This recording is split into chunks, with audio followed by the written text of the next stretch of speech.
नमस्कार, परेश किचनमध्ये तुमचं स्वागत आहे। मी प्रियंका पवार। आज तुम्हाला उपमा कसा बनवायचा ही रेसिपी दाखवणार आहे, तीही साध्या सोप्या पद्धतीमध्ये। त्यासाठी लागणारे साहित्य पुढे बघून घेऊ।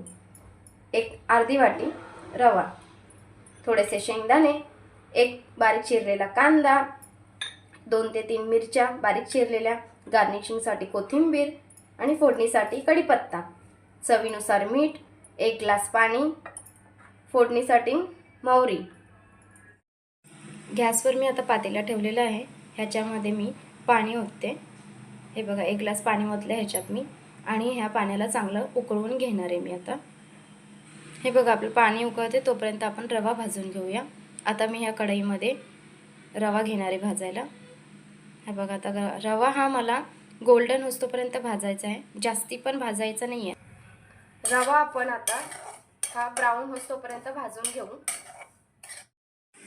हे बघा, आता 5 मिनिटं झालेला आहे। आपला रवा गोल्डन झालेला आहे हलकासा। आता हे आपण एका प्लेटमध्ये काढून घेऊया। हे बघा, मी ह्या प्लेटमध्ये काढून घेतलाय। त्याला हलकं थोडंसं थंड करते। चला, रवा आता आपला भाजून झालेला आहे, तो काढलेला आहे मी प्लेटीत, आणि इकडे आपलं पाणी पण उकळलेलं आहे। आता आपण रव्याला फोडणी देऊया। उपम्याची फोडणीची तयारी करू। मी आता 3 चम्मच तेल टाकलेलं आहे।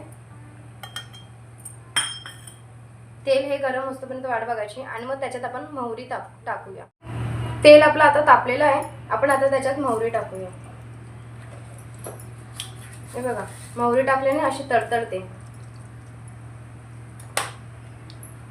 थोडीशी मोहरी टाकली,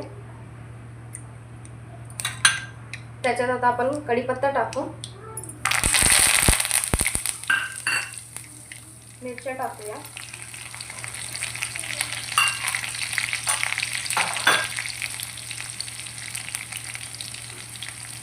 आणि आता ह्यात आपण कांदा टाकून व्यवस्थित परतून घेऊ।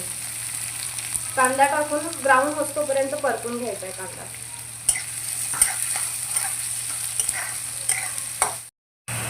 कांदा आता हलकासा शेकलेला आहे, आपण त्यात शेंगदाणे टाकून व्यवस्थित परतून घ्यायचे।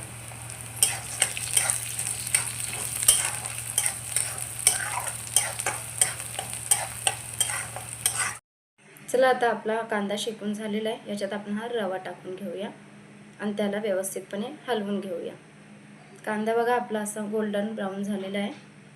व्यवस्थितपणे आता हलवून त्याच्यात मी आता मीठ टाकायला घेईन। मी आता चवीनुसार मीठ घालून घेते, आणि हे सगळं व्यवस्थित हलवून आता घेते मी। हे बघा, सगळं हलवून घेतलंय मी व्यवस्थितपणे, आणि आता ह्याच्यामध्ये मी पाणी घालून घेते।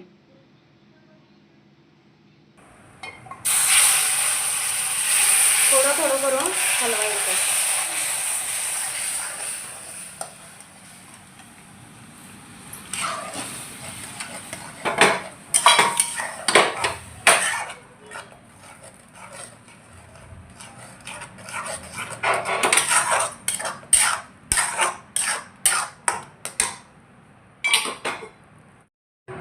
आपण आता झाकण ठेवून देऊया 5 मिनिटं, म्हणजे आपला रवा फुलून जाईल, व्यवस्थित शिजेल।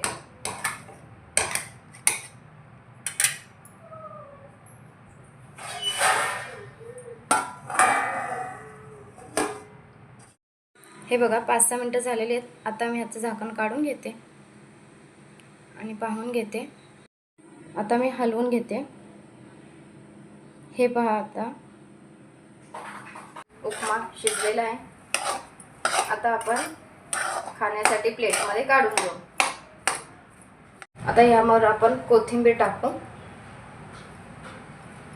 आणि प्लेटमध्ये सर्व करू। कमी साहित्यात झटपट बनणारा उपमा तयार आहे आपला। तुम्हाला ही माझी रेसिपी आवडली असेल तर मला कमेंट करून जरूर कळवा। माझ्या व्हिडिओला लाईक करा, माझ्या चॅनलला सबस्क्राईब करा, आणि बेल आयकॉनला क्लिक करा। मस्त खा, स्वस्थ राहा, खुश राहा।